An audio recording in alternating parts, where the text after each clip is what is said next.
குறைந்த விலை நிறைந்த தரம் தங்கள் தேவைகள் அனைத்தும் ஒரே இடத்தில் ஜெயச்சந்திரன் டெக்ஸ்டைல்ஸ். முதலைக்கு தண்ணிக்குள்ள இருக்கிற வரைக்கும் தான் பலம். வீரப்பன் என்ற அந்த குரூப்புக்கு காட்டுக்குள்ள இருக்கிற வரைக்கும் தான் பலம். வெளியே வந்தாச்சுன்னா அந்த பலம் இருக்காது.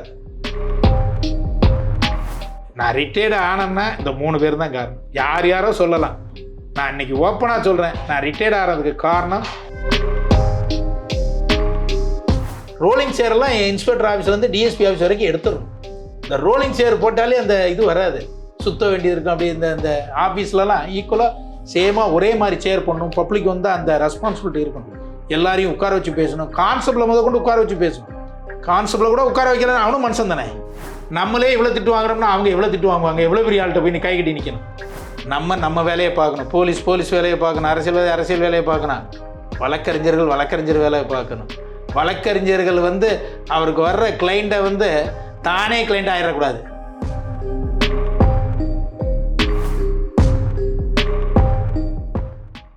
வீரப்பன் வந்து அந்த காட்டுக்குள்ளேருந்து வந்தார் அப்படின்னு சொன்னீங்க, வண்டி வந்து ஏறினார் அப்படின்னு. ஆமாம், பாப்பார்பட்டி அந்த வாட்டர் டேங்க் பக்கத்தில். ஸோ அது வரைக்கும் நடந்த இடத்துக்கும் எவ்வளவு தூரம் வந்து அது வரைக்கும் வண்டியை ஓட்டிட்டு வரும்போது உங்கள் மனநிலை எப்படி இருந்தது? சரவணம் ஓட்டு வந்தார். 8-9 கிலோமீட்டர், 9 கிலோமீட்டர் இருக்கும். எனக்கு மனநிலை சக்ஸஸாக முடிக்கணும், அவ்வளோதான். வெளியே கொண்டு வந்தாச்சு. முதலைக்கு தண்ணிக்குள்ளே இருக்கிற வரைக்கும் தான் பலம்.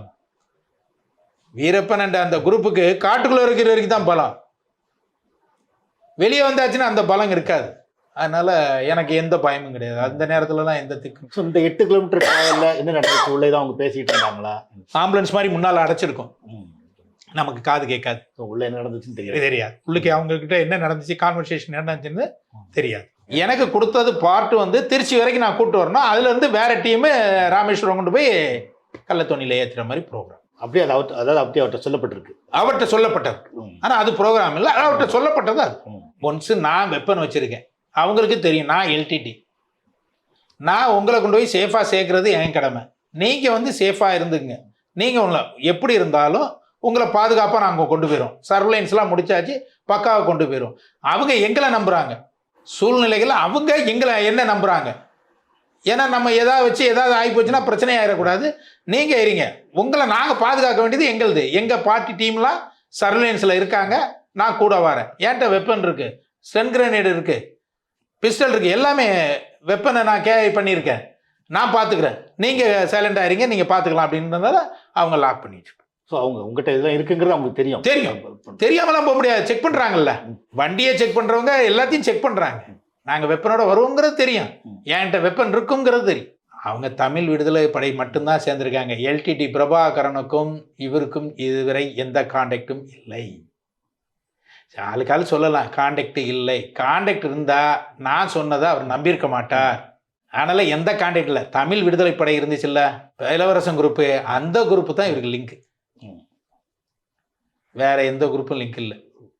ஸோ நீங்கள் அந்த கடைசியில் இந்த ஆப்ரேஷன் பண்ணும்போது அவங்க தமிழ் விடுதலை படை ஆட்கள் இல்லை, சேதுமணி மட்டும்தான். ஸோ அவங்களுக்கு இந்த டவுட் வரலையா, இது புலிகள்கிட்ட இருந்து வர்றதுக்கு வாய்ப்பு இல்லை? சேதுமணியை ஒன்றும் அவ்வளோ பெரிய இது இல்லை. எல்லாரும் போன பிறகு அவங்க ஒருத்தனும் இவர் கூட இவரை பிடிச்சி அப்படியே உட்காந்துட்டான். அதனால சேதுமணி இல்லை. ஸோ அவங்க நம்பிட்டாங்க இந்த புலிகள் வந்து கூட்டு போகிறதுக்கு ரெடியாக இருக்காங்க.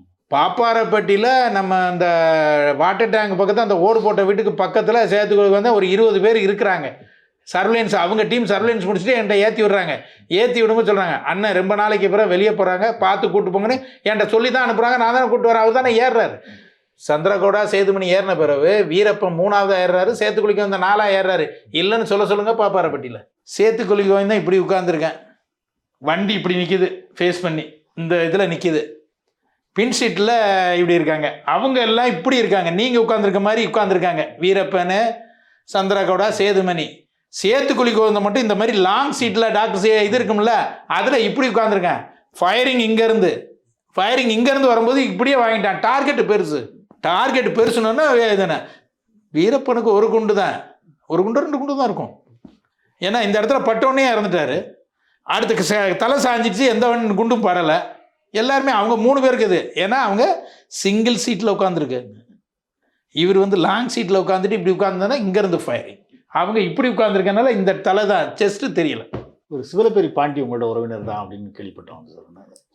என்னுடைய ஒய்ஃபு சிவலப்பேரி. ஓ சரி. அவங்க அப்பா எல்லாருமே அங்கே சிவலப்பேரி தான். ஸோ அவங்க உறவினர் கிடையாது. ஒரே இதுல சமுதாயத்துல இருக்கும்போது உறவினராக தான் இருக்கும். அந்த உறவினர் இல்லைன்னு சொல்ல முடியாது.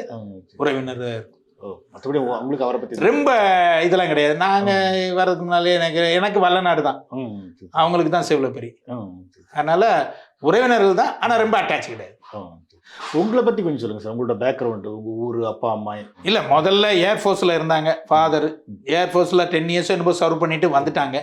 வந்துட்டு இங்கே ஆர்பிஎஃப்ல எஸ்ஐயா இருந்தாங்க. ஆர்பிஎஃப்ல எஸ்ஐ ஆகிட்டாங்க. அதுக்கப்புறம் கமாண்டண்ட் ஆகி ரிட்டையர்ட் ஆனாங்க. மெட்ராஸ்லாம் இருந்தாங்க, ராயபுரம் இதிலலாம் இருந்தாங்க. என் மதர் வந்து ஹவுஸ் ஒய்ஃப் தான், ஒன்றும் அவங்க இந்த வேலையெல்லாம் பார்க்கல. என் கூட பிறந்தவங்க 2 பேர், தம்பி ஒரு ஆள், தங்கச்சி ஒரு ஆள். தம்பி அட்வொகேட்டாக இருக்கான், தூத்துக்குடியில் இருக்கான். தங்கச்சி அங்கே தான் இருக்குது, ஊரில் இருக்கிறாங்க. அவங்க சிடபிள்யூசியில் அவங்க ஹஸ்பண்ட் வேலை பார்த்து ரிட்டையர்ட் ஆகிட்டாங்க. நான் வந்து 5th ஸ்டாண்டர்ட் வரைக்கும் கவர்மெண்ட் ஸ்கூலில் தான் படித்தேன். நம்ம வல்லநாடு கவர்மெண்ட் ஸ்கூலில் படித்தேன். அதுக்கப்புறம் சென்ட் பீட்டர்ஸ், நம்ம ராயபுரம் சென்ட் பீட்டர்ஸில் படித்தேன். அதுக்கப்புறம் தான் காலேஜ் கேரியர் ஃபுல்லாக சென்ட் ஜோசப்ஸ் காலேஜ் திருச்சி. அதுக்கப்புறம் யூவிஆர் காலேஜில் ஒய்ஃப் வந்து யூவிஆர் காலேஜில் லெக்சராக இருந்துச்சு. அது வேண்டான்ட்டு திருப்பி வந்துச்சு. அதுதான் எனக்கு 2 பிள்ளைகள். உங்களுக்கு என்கவுண்டர் ஸ்பெஷலிஸ்ட் அப்படின்னா, அதுவும் என்கவுண்டர் பண்ணுறது, ஒரு காவல்துறை அதிகாரி அப்படின்னு நம்ம ஒரு பெருசாக கற்பனைகள் இருக்கும் வந்து. ஸோ நீங்கள் அப்படி இல்லை வந்து அதை எப்படி பார்க்குறீங்க? உடல் பலத்தை விட மனபலம் அதிகமாக வேணும். என்கவுண்டர்லாம் பண்ணுறதுக்கு உடல் பலத்தை விட மனபலம் இருந்தால் போதும். அந்த கான்ஃபிடென்ட் இருந்தாலே போதுமானது.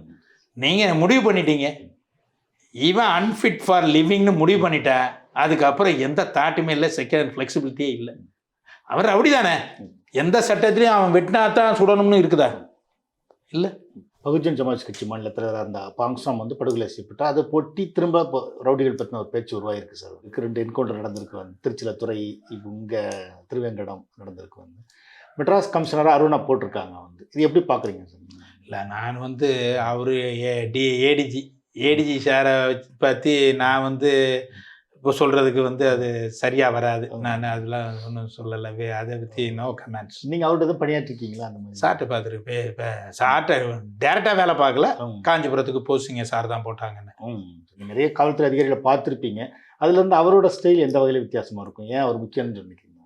இல்லை, எல்லா அதிகாரிகளுமே ஒன்று தான். இந்த ஒவ்வொரு அவங்களுடைய அப்ரோச்சு வித்தியாசமாக இருக்கும். அந்த டைம் பீங் அவங்க எடுக்கிற டிசிஷன் வேறு மாதிரி இருக்கும் ஒவ்வொரு அதிகாரியும்.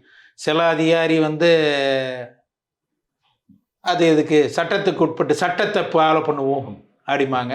சில அதிகாரிகள் வந்து சட்டத்தை விட நம்ம சரியாக இருக்கணும் அப்படின்னு நினச்சி எல்லோரும் கொஞ்சம் போல்ட்டாக நடவடிக்கை எடுப்பாங்க.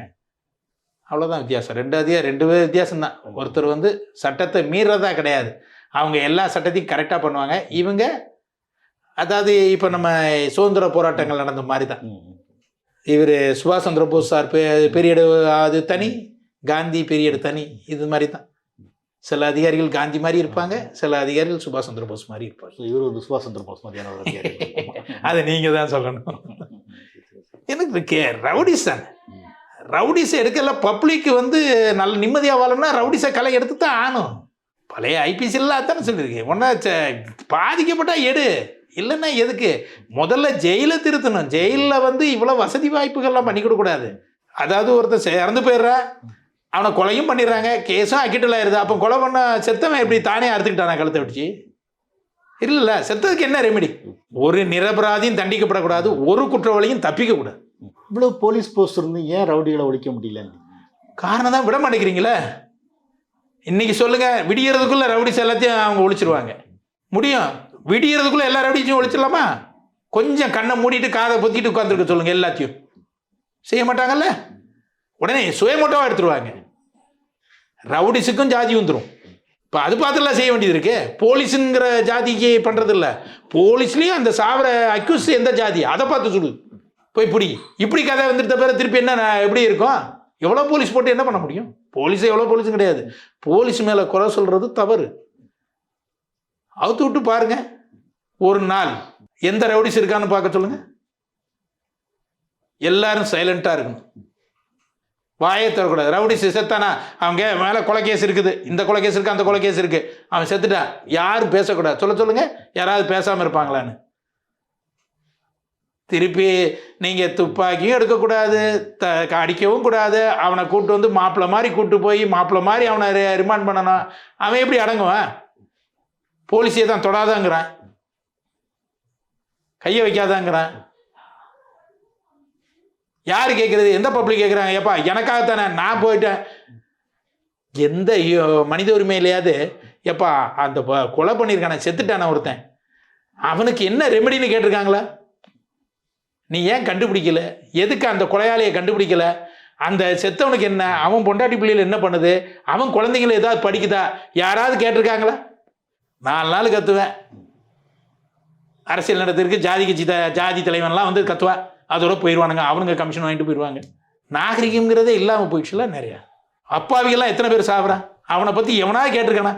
ஏதாவது ஒரு அப்பாவிக்காது ஏதாவது ஒரு ரெமெடி மனித உரிமை பண்ணி கொடுத்துருந்துச்சுன்னா சொல்லுங்க. ஒன்றும் பண்ண மாட்டாங்க. ஆனால் வாயில் நல்லா பேசுவாங்க, என் வாயிலேயே மாட்டிட்டு போயிடலாம் அப்படின்னு நினைக்கிறாங்க. போலீஸை இழிச்சவன் யாருன்னா போலீஸ்காரன் தான். போலீஸ்காரன் என்ன வேணாலும் சொல்லிட்டு போகிறான், அவனை ஃப்ரீ ஹேண்டாக விடுங்க.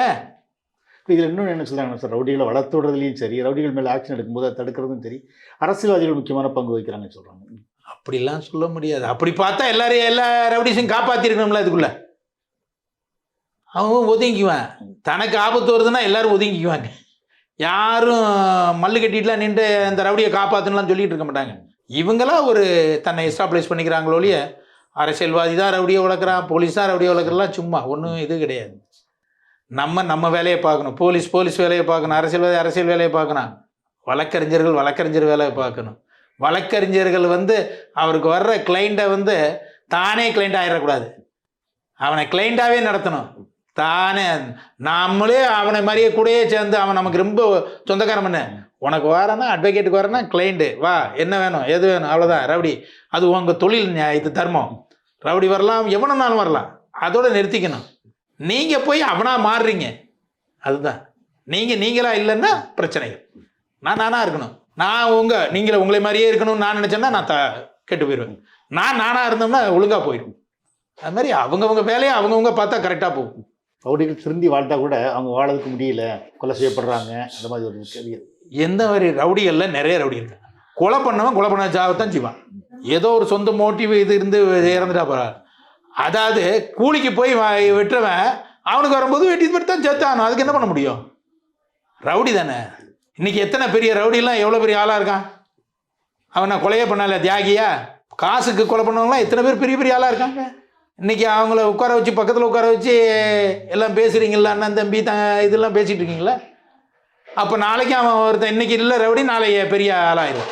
சில மூவிஸில் காட்டுற மாதிரி இப்போ இதெல்லாம் மூவிஸ்லேயும் சில விஷயங்களை அந்த காலத்தில் எடுத்த படங்கள்லாம் சண்டைகளும் ஒலிம்பிக் கேமாக இருக்கும். சிலம்பு சண்டை இருக்கும், இது இருக்கும், ஏதாவது ஒரு ஸ்போர்ட்ஸாக இருக்கும், வால் சண்டை இருக்கும், இது இருக்கும். இன்றைக்கி பாருங்கள், அருவா எடுத்து வெட்டுறான், துப்பாக்கி சுடுறான். எதுக்கு? சென்சார் போர்டு எதுக்கு இருக்குது? தீவிரவாதத்தை வளர்த்து விடுறான். இன்றைக்கி அதை பார்த்தோம்னா இளைஞர்கள் மத்தியில் பசுமரத்து ஆணி போல் பதிஞ்சிருது. இளைஞர்கள் பார்க்குறான், இப்படி இருந்தால் நல்லா இருக்குமே. அவன் கேம் விடாம்போது கூட, குழந்தை கேம் விளையாடும்போது கூட துப்பாக்கியில் சுட்டு தான் விளையாடுது. அன்றைக்கி துப்பாக்கியில் சுட்டா வந்துச்சு, அன்றைக்கி சிலம்புக்கு போவோம், இல்லைன்னா ஏதாவது ஒரு கபடி விளையாட போவோம், ஸ்போர்ட்ஸு கிரவுண்டில் கிடக்கும். இன்றைக்கி நீங்கள் காலையில் எழுந்திரிச்சு போய் பார்த்தீங்கன்னா எல்லாம் வயசானவன் தான் கிரவுண்டில் இருப்பான். அன்றைக்கி பார்த்தீங்கன்னா எல்லாம் யங்ஸ்டர்ஸ் தான் கிரவுண்டில் இருப்பான். வயசானவன் யாருமே கிரவுண்டுக்கு வர மாட்டான், அவன் வயக்காடு அது இதுன்னு போயிருப்பான். யங்ஸ்டர்ஸ் எல்லாம் கிரவுண்டில் இருப்பான். இன்றைக்கி பார்த்தீங்கன்னா எல்லா வயதானவர்களும் கிரவுண்டில் இருப்பான், இவன் வீட்டில் தூங்கிட்டு இருப்பான், எல்லாம் செல்ஃபோன்லேயே ஓட்டிகிட்டு இருப்பாங்க. சென்சாரை என்ன பண்ணுது? எல்லாமே கெட்டு போகுது. அடாவடித்தனமாக அருவா வெட்டுற 10 பேர் வருது, திருப்பி தாடியை வச்சுக்கிட்டு சுடுறது, அது இது பல விஷயங்கள் வருதுல்ல. அப்போ அதை பார்த்தோன்னே இளம் மனசு வந்து அதை அப்சர்வ் பண்ணிக்கிறாங்க, நம்ம சொல்கிறத கேட்குறது கிடையாது. பழைய காலத்தில் எம்ஜிஆர் படம், சிவாஜி, இந்த மாதிரி நிறையா படம் பார்த்தீங்கன்னா தத்துவமாக இருக்கும். ஒரு படத்தில் திருடாதேங்கிற படத்துலலாம் அந்த எம்ஜிஆர் பாடுற, திருடாதே பாப்பா திருடாது, வறுமை நிலைக்கு பயந்து விடாதே, திறமை இறக்கு மறந்து விடாதே. இந்த மாதிரி பாடின பாட்டு இன்றைக்கி ஏதாவது ஒரு பாட்டை சொல்லுங்கள், அந்த மாதிரி பாட்டை நல்ல நேரத்தில் கூட சொல்லுவார். கூத்தாடிகள் சொல்கிற கருத்துக்கள் எல்லாமே மற்றவங்களுக்கு இதாக இருக்கணும் அப்படின்னு சொல்லுவார், பாடமாக இருக்கணும், நம்ம வந்து ஒரு உதாரணமாக இருக்கணும். இன்றைக்கி யாரையா சொல்லுங்கள். கொக்கி குமார்னு ஒரு படத்தில் பேர் வைக்கானுங்க, அவன் ரவுடி, பக்கா ரவுடி, எஸ்ஐ மர்டர் பண்ணவன் கொக்கி குமார். ஏதோ நாய் சேகர் அந்த மாதிரி எதோ வச்சுக்கிட்டு ரவுடிஸை வந்து ரவுடிஸம் வந்து ஒரு பாப்புலர் ஆகிட்டு இருக்கு இந்த காலத்தில். அதுக்கு காரணம் யார்? படங்கள். துப்பாக்கி எடுக்க வேண்டியது, சுட வேண்டியது, 10 பேர் போக வேண்டியது, அருவாலை வச்சு வெட்ட வேண்டியது. அப்போ இவனை நினைக்கிறான் இப்படியே செஞ்சா எப்படின்னா இருக்கு, சினிமான்னு நினைக்க மாட்டேங்க, அவன் நிஜ வாழ்க்கைக்கு கொண்டு வரான். அப்போ சென்சார் வந்து இதை கட் பண்ணணும். அது மாதிரி நீங்கள் சில படங்களில் பார்த்தீங்கன்னா என்கவுண்டர் சம்பந்தமாக சில படங்கள் எடுக்கப்பட்டிருக்கு. எது? அது நீங்கள் காக்கா காக்கா மாதிரி படங்கள்லாம் எடுக்கப்பட்டிருக்கு. அதெல்லாம் நீங்கள் பார்த்துருக்கீங்க. அதுவும் செய்ய முடியாது. அதுவும் எப்படி செய்ய முடியும்? டெமோக்ரஸியில் எப்படி சொல்ல முடியும்? டெமோக்ரஸியில் செய்ய முடியாது. அதாவது இங்கிலீஷ் சொன்ன மாதிரி democracy is a shelter of criminals. அதாவது எப்போதுமே எதில் டிக்டேட்டர்ஷிப் இருக்கணும், எதில் டெமோக்ரஸி இருக்கணும் அப்படிங்கிறது நம்ம டிசைட் பண்ணணும். சுதந்திரம் இருக்க வேண்டியதான், தப்பே இல்லை. ஆனால் அது லிமிட்டோடு இருக்கணும். உங்களுக்கு தொந்தரவு இல்லாமல் இருக்கணும். உங்களுக்கு தொந்தரவு கொடுத்து என்ன டெமோக்ரஸி? அது வந்து நாடு கெட்டுப்படும். கண்ட்ரோல் பண்ண முடியாது. எல்லாமே அதை பயன்படுத்துவாங்க. லூப் லைன் எவ்வளோ எங்கெங்கே இருக்குங்கிறத தான் நம்ம பயன்படுத்தக்கூடிய மெரிட்டில் யாருமே பண்ணுறதில்ல. இவ்வளோ காலம் ஒர்க் பண்ணியிருக்கீங்க, நிறைய அதிகாரிகள்கிட்ட பணி வச்சுருக்கீங்க. வந்து நீங்கள் பார்த்து பிரமிக்கிற அதிகாரின்னா யாரை சொல்லுவீங்க? எனக்கு பிடித்த அதிகாரிகள் வந்து ஆஃபீஸர்ஸ் லெவலில் எனக்கு இன்ஸ்பெக்டர் அரசு சார் வந்து என்னுடைய குரு, ஆரம்ப குரு. எனக்கு வந்து இந்த போலீஸ் டிபார்ட்மெண்ட்டில் என்ன ஆரம்பித்தது அவர் தான், அரசு சார்னு சொல்லி. இப்போ தாராபுரம், சின்ன தாராபுரத்தில் இருக்கிறார், ரிட்டையர்ட் ஆகிட்டார், 80 இயர்ஸ் ஓல்டு.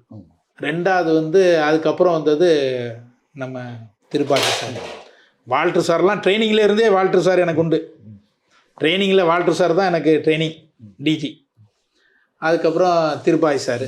திருப்பாச்சி சாருக்கு அடுத்தது விஜயகுமார் சார்கிட்ட கொஞ்சம் நாள் இருந்திருக்கேன். ரொம்பலாம் வேலை பார்த்ததில்ல. விஜயகுமார் சார்கிட்ட அந்த ஆப்ரேஷன் மட்டும்தான், ஒன்லி ஒன் ஆப்ரேஷன் தான். அந்த ஆப்ரேஷன் முடித்த உடனே இது பண்ணிவிட்டேன். விஎன்டிசி வந்து ரிட்டையர்ட் ஆகிட்டாங்க, பழைய விஎன்டிசி சார். அவங்கெல்லாம் ஒரு இது, அதாவது ஒரு இல்லை ஃபஸ்ட் எடுத்துக்கிட்டால் வால்டர் சார், வைகுந்த் சார் ஞாபகப்படுத்த வேண்டியவங்க. அவங்கெல்லாம் ஜிம் ஆஃபீஸர்ஸ். எனக்கு அவங்ககிட்ட வைகுந்த் சார் தான் செலெக்ஷன். எனக்கு என்னுடைய செலெக்ஷனில் அவர் தான் டிஜி, செலெக்ஷன் டிஜி வைகுந்த் சார். அவருடைய இதெல்லாம் வந்து எனக்கு ரொம்ப பிடிக்கும். வேலை பார்க்கல, ஆனால் அவங்களுடைய சாருடைய அந்த ஆக்டிவிட்டீஸ்லாம் எனக்கு ரொம்ப பிடிக்கும். அதே மாதிரி வால்டர் சார், திருப்பி கமிஷனர் பழைய ராதாகிருஷ்ணன் சார் கமிஷனர், இவங்க மறுபடியும் பிடிக்கும். இப்போ அதுக்கப்புறம் திருபாதி சார், சைலேந்திரபாபு சார், இந்த மாதிரி எல்லாம் பிடிக்கும். கருணாசாகர் சார். எனக்கு வந்து கடைசியாக ரொம்ப இது பண்ணது வந்து அவங்களாம் நல்லா, எனக்கு அவங்களெல்லாம் ஃபாலோ பண்ணணும் அந்த மாதிரி ஒரு எண்ணங்கள் உண்டு. இப்போ வந்து எங்கள் டிஜி வந்து இந்த ரிட்டையர்மெண்ட் இதில் வந்து எங்கள் டிஜி வந்து ரொம்ப இது பண்ணால் Vinod Wankhede sir, ADG head quarters இருக்காங்கள்ல 2 பேரும். அது மாதிரி ஐஜி இன்ட்டு சார், செந்தில் வேலன் சார். நான் ரிட்டையர்டு ஆனேன்னா இந்த 3 பேர் தான் காரணம். யாரோ சொல்லலாம், நான் இன்னைக்கு ஓப்பனாக சொல்கிறேன், நான் ரிட்டையர்ட் ஆகிறதுக்கு காரணம் எங்கள் DG sir, ADG head quarters Vinod Wankhede sir, 3வது வந்து ஐஜி இன்ட்டு சார், செந்தில் வேலவன் சார். இந்த 3 பேருக்கு ரொம்ப கடமைப்பட்டிருக்கேன் நான். அதுக்கப்புறம் சிஎம்க்கு. இவங்க 3 பேருடைய முயற்சி தான் திருப்பி சிஎம் தலையிட்டு முடித்தது. இன்னைக்கு புதுசாக போலீஸ் இதுக்கு வர்ற விரும்புகிற இளைஞர்கள் இருக்காங்கல்ல, அவங்களுக்கு சொல்ல விரும்புனா என்னென்னு சொல்லுவீங்க? அவங்க வரும்பொழுது வந்த பிறகு ஒரு இன்வால்மெண்ட்டோடு இருக்கணும். வரவருங்க எல்லாருமே ஒரு பெருசாக எதையாவது சாதிக்க போகிறோம்னு நினச்சலாம் வரமாட்டாங்க. ஏதோ போகணும், மாத சம்பளம் இவ்வளோ ரூபா கிடைக்குதா, சம்பளம் வாங்கணும், நம்ம ஃபேமிலியை ரன் பண்ணணுங்கிறத விட்டுட்டு கொஞ்சம் இன்வால்மெண்ட்டு, பப்ளிக்கு சர்வ் பண்ணலாம். கிரிமினல்ஸுக்கு எந்த இதுவும் கிடையாது. அதுக்காக 1000 பேர் 1000 சொல்லுவாங்க. இந்த 1000 பேர் அவங்க அப்படி தப்பாக பேசிடுவாங்களோ, இப்படி தப்பாக பேசிடுவாங்களோ எண்ணக்கூடாது. உனக்கு என்ன தோணுதோ அப்படியே போயிட்டே இருக்க வேண்டியதான். இப்போ இருக்கிற அதிகாரிகள்லாம் நல்லா சப்போர்ட் பண்ணுவாங்க. அதனால் ஒன்றும் பிரச்சனை இல்லை. முன்னாலேயும் சப்போர்ட் பண்ணாங்க, இப்போங்களும் சப்போர்ட் பண்ணுவாங்க. இடையில கொஞ்சம் ஏன்னா அவங்களும் ஃபேஸ் பண்ண வேண்டியிருக்கு. நம்மளே இவ்வளோ திட்டு வாங்குறோம்னா அவங்க எவ்வளோ திட்டு வாங்குவாங்க, எவ்வளோ பெரிய ஆள்கிட்ட போய் நீ கை கட்டி நிற்கணும். அதனால் ஆஃபீஸர்ஸ், அதனால் அந்த மாதிரி ஒரு எண்ணத்தில் ஒன்று இன்வால்மெண்ட் வேணும். இவங்க வரும்பொழுதே நம்ம வந்து ராஜா நினச்சிட சர்வெண்ட் மாதிரி வரணும். We are public servant. எல்லாருமே மக்களுக்கு வேலை பார்க்குறது, அதுக்காக கிரிமினல்ஸுக்கு வேலை பார்க்கல. கிரிமினல்ஸாக நடத்தணும், பப்ளிக்கை வந்து மனுஷனாக நடத்தணும். அவன் ஏழையாக அந்த மாதிரி ஒரு மென்டாலிட்டி வரணும், மெச்சூரிட்டியில் வரணும். வந்தோடனே இவங்க கால் மேலே கால் போட்டுட்டு இந்த ரோலிங் சேரை போட்டுட்டு போய் சாஞ்சிட்டு உட்காந்துட்டு அப்படி பண்ணுறது வந்து, ரோலிங் சேரெல்லாம் இன்ஸ்பெக்டர் ஆஃபீஸ்லேருந்து டிஎஸ்பி ஆஃபீஸ் வரைக்கும் எடுத்துடணும். இந்த ரோலிங் சேர் போட்டாலே அந்த இது வராது, சுத்த வேண்டியது இருக்கும். அப்படி இந்த ஆஃபீஸ்லலாம் ஈக்குவலாக சேமாக ஒரே மாதிரி சேர் பண்ணணும். பப்ளிக் வந்து அந்த ரெஸ்பான்சிபிலிட்டி இருக்கணும். எல்லாரையும் உட்கார வச்சு பேசணும், கான்செப்டில் கொண்டு உட்கார வச்சு பேசணும். கான்ஸ்டபிளை கூட உட்கார வைக்கலன்னு அவனும் மனுஷன் தானே. உட்கார வச்சு பேசினா தான் அவனை வந்து இன்வால்வ் பண்ணணும். ஆனால் அந்த இன்வால்மெண்ட் கிடையாது. கான்ஸ்டபிள்னா வேறு மாதிரி நடத்துறது, இது மாதிரி இருந்தால் இன்ஸ்பெக்டர் லெவலில் வரைக்கும் தான், மற்றதெல்லாம் ஒன்றும் கிடையாது. இன்ஸ்பெக்டர் டிஎஸ்பி லெவலெல்லாம் அந்த ஒரு ஃப்ளெக்சிபிலிட்டி வேணும். அவங்கக்கிட்ட ஃப்ளெக்சிபிலிட்டி வேணும். இவங்க கிரிமினல்ஸ்கிட்ட ஃப்ளெக்சிபிலிட்டியாக போகக்கூடாது. வழியில் சேர்ந்து ஒரு நேர்மையாக நம்ம செயல்படணும் அப்படின்னு இருக்கிற இல்லை நேர்மையாக செயல்படுற ஒரு அதிகாரிகளுக்கு என்ன விதமான நெருக்கடிகள் இருக்குது காவல்துறை?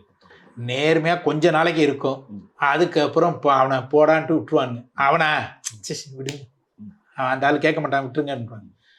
ட்ரான்ஸ்ஃபர் வரும், அது வரும், அதெல்லாம் அதுவும் ஆஃபீஸர்ஸ் லைக் பண்ணுவாங்க.